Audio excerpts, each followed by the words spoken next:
Good afternoon, everyone. So today is the first day, well, actually last night was the first time I actually felt secure after what happened, and I want to talk about that. I was angry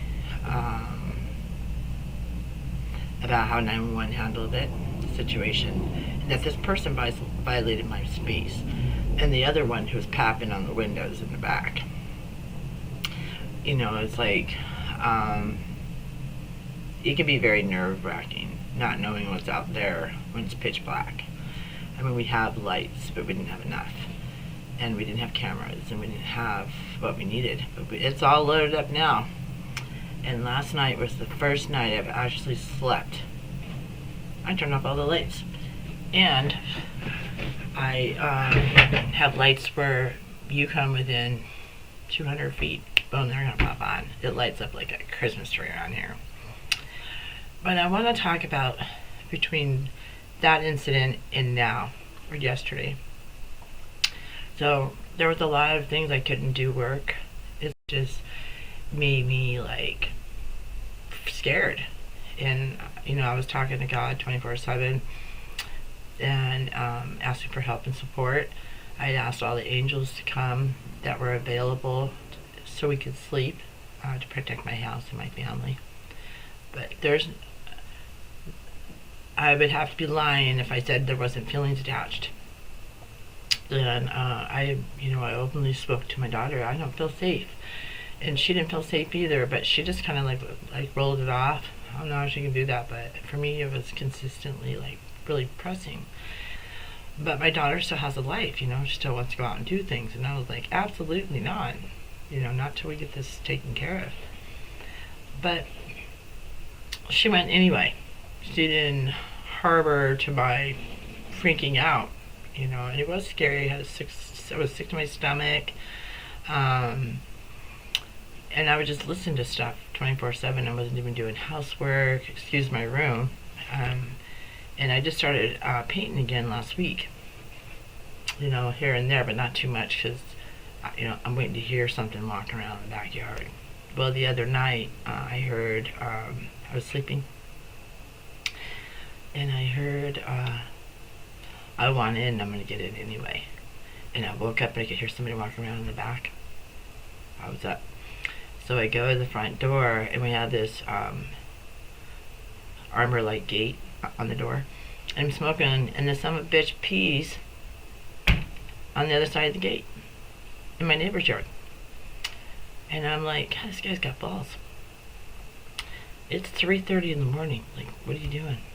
And he knows he's there because sometimes, I'll go out around 2 in the morning and he'll walk right up to the gate.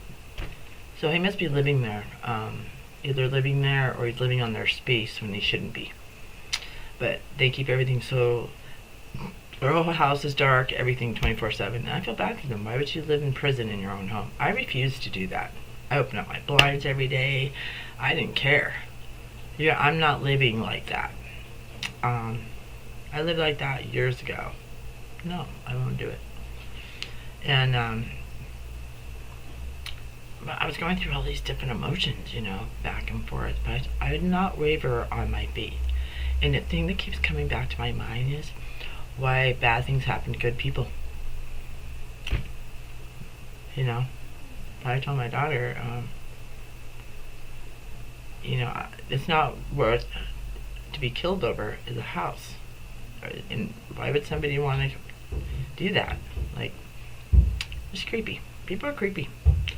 And, but it is what it is, And it happens to a lot of people. And you have a right to have all these different emotions and these fears and these anxieties. But arm yourself. Cameras don't cost hardly anything. There's some good deals out there. When someone invades your space, press charges. Because I'm going to do it. And I already got charged spending on the one idiot that was here. Sorry, I didn't mean to call him names, but I'm just fed up with people thinking they can just do whatever they want to do to anybody, including myself. So I'm in the process of quitting smoking. I got 1 pack left. That'd be like crazy. And another thing I want to talk about too. So when I lived in Canada, I had a lot of helicopter dreams when they wrecked. So they'd be on the ground. or I'd look up and I'd see them. There's a pole to here, and that's when they had that helicopter crash in Denver. So it was two news helicopters. They crashed, and I was hurt because I did see them at the end of at the bottom of that pole. I had one opportunity to have. That's my favorite aircraft on the planet, is the helicopter. And I had an opportunity once to have a ride, and I said no. I didn't tell him why, and a week later it crashed, but nobody was injured, and he landed it just fine. But I didn't feel comfortable. It didn't make me feel comfortable. It didn't feel right. And then I dated guys from the National Guard, so I got to go see them all the time, and I would go inside their aircrafts and look around and stuff. But I just really couldn't do it. So I'm watching this show and I'm almost crying because I love helicopters so much. I wanted to join the military so I could fly helicopters. But back in the day, because of my hip disease, I have a deformed left hip. I'm not able to share that with you guys now. They probably wouldn't have let me in. I wanted to be like my dad. I wanted to serve my country. Pretty neat, huh? I really looked up to my dad. I really did.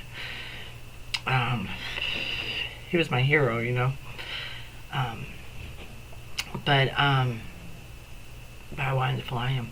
And there's some really cool helicopters out there, especially for the military. They're bomb. I don't know. Father just wanted me to share. Maybe wanted me to share a little bit of something about myself that nobody knows. Or nobody really knows that.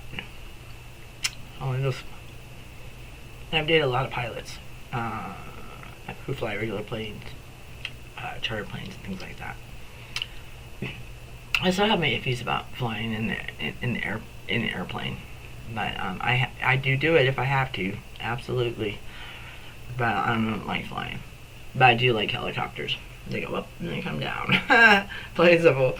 I guess that's all I wanted to talk about. But I wanted to share, what I was going through, because we just, I have faith.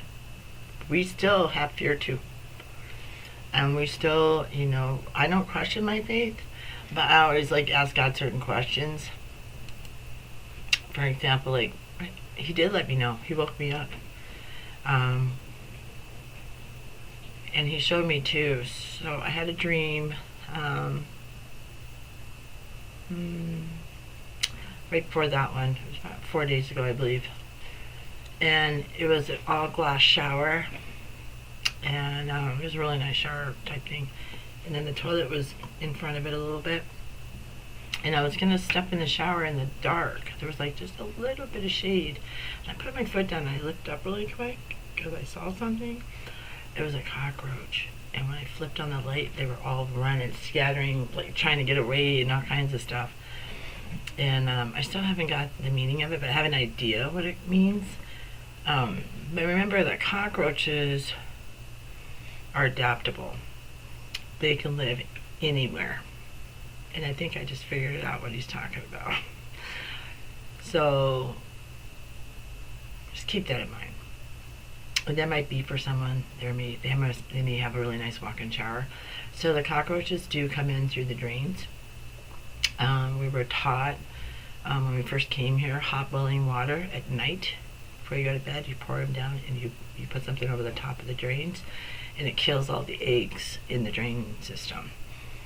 And then if you have them outside your house, you would call the city, and they would come out and inspect the sewer system and spray. We had over 5,000 of them outside. They were just, and they have that shiny little side to them. That's when we first moved here. I called the county, the city, and they took care of it right away. They were gone. It took maybe 2 days, 3 days, and they were gone. Every now and then we get a straggler. And then I just spray around my own house.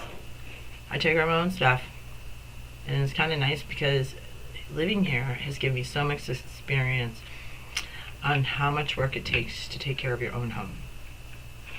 The weeds. I mean, gosh, we've made 2 videos on weeds.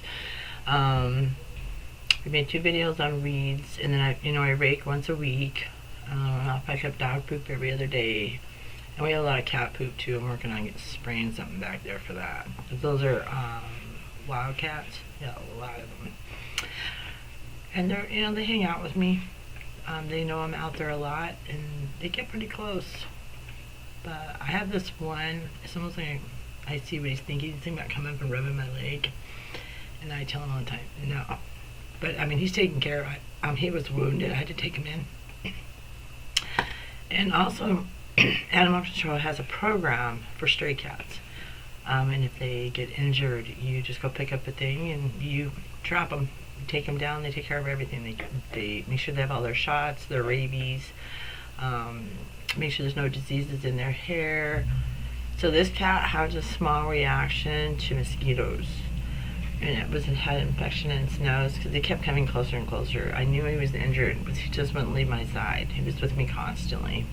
And I sprayed an area where he could lay and be in peace. Because I knew something was bothering him, I just didn't know what it was. And then he had an open wound, but it's from the allergy. It's not a wound, it's just his hair is being removed in that area. So just in case you didn't know, they do offer the program, and it's free. You just go down and get the crate, you give your license, and then and they show you how to use it and everything. So it's real beneficial.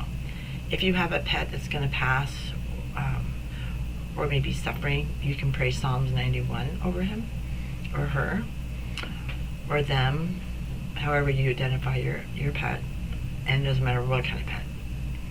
And also too, it helps with your healing process as well. Okay, peace, God bless. Remember, God loves you first, and He knows every hair in your head. All right, God bless. Peace.